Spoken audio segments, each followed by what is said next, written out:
Bonjour à tous, voici l'histoire de La Sorcière Verte fait des bêtises, qui est le 3e et dernier tome de la série de La Sorcière Verte.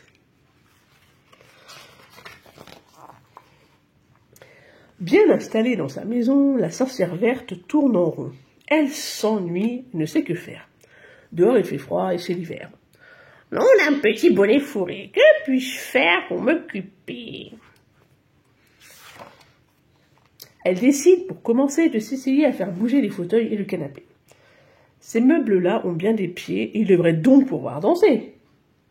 Par les chevreaux du père Davou, dansez, bougez, amusez-vous.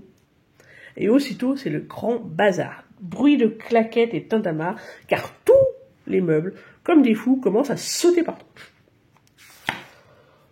Le vaisselier tape des pieds, la table fait le tourniquet en prenant les tabourets, et le buffet, malgré son poids, saute sur place comme un fada. En peu de temps, tout est par terre, les bols, les assiettes, les verres. La Sorcière Verte est effondrée car elle a beau crier « Assez !» Rien ne s'arrête de bouger. « Non, d'une taupe à patte molle, tout ce bruit va me rendre folle !» C'est comme un tremblement de terre dans la maison de la sorcière. Tout bouge, tout vibre, le sol, les murs, on commence même à voir des fissures. Le toit pourrait bien s'écrouler. La Sorcière Verte est en danger. « Oh non, d'une tapette à souris, je vais finir comme un tapis !» Tout à coup, le plafond se fend, le plâtre tombe et se répand. « Non, d'une fouine à tête de pioche, je vais tout prendre sur la caboche !» Elle se réfugie à la cave. Mais elle ne s'y sent pas très brave. Il y fait noir et il y fait froid. Pas de cheminée, pas de bois, et rien non plus pour s'éclairer. Pas de bougie, pas de briquet. La sorcière est frigorifiée et elle tremble de la tête aux pieds. « Non, la bougie de verre de terre, il me faut chaleur et lumière !» Essayer d'allumer un feu, c'est bien ce qui serait le mieux, mais comme il n'y a rien ici, il ne lui reste que la magie. « Par les cheveux de barbe bleue, je veux qu'ici s'allume un feu !» Des flammes sortent de partout, du sol, des murs, de chaque trou.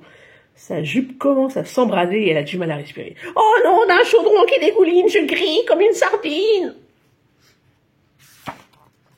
Elle déguerpille à toute vitesse, ayant vraiment le feu aux fesses, et elle va se jeter dans la mare, en bousculant quelques canards au passage. Mais l'eau y est profonde et sale. La Sorcière Verte est au plus mal. Elle ne sait pas nager du tout, et elle va couler comme un caillou. Vite, vite, elle réfléchit. C'est une question de survie. Par le goulot du père Julot que s'actionne la chasse d'eau.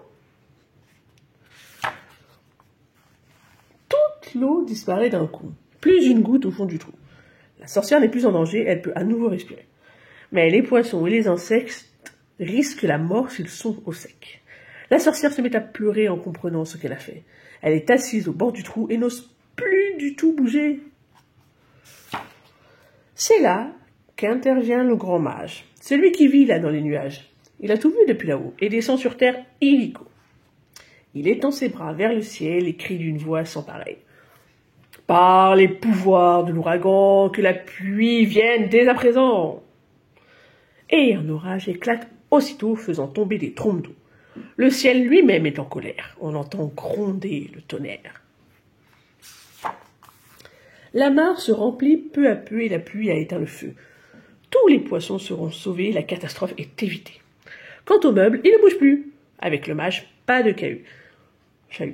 Trempée de la tête aux pieds, la Sorcière Verte fait pitié. Elle a aperçu le grand mage. Pas de doute, il est fou de rage. « Oh non, d'une soupette à l'oseille, ça va chauffer pour mes oreilles !»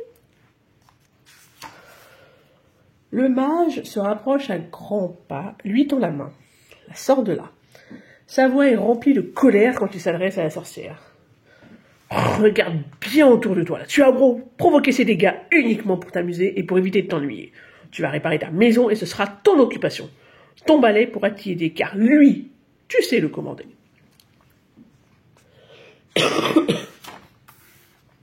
Quand la maison est déblayée, la Sorcière Verte et son balai entament les réparations des murs ainsi que du plafond.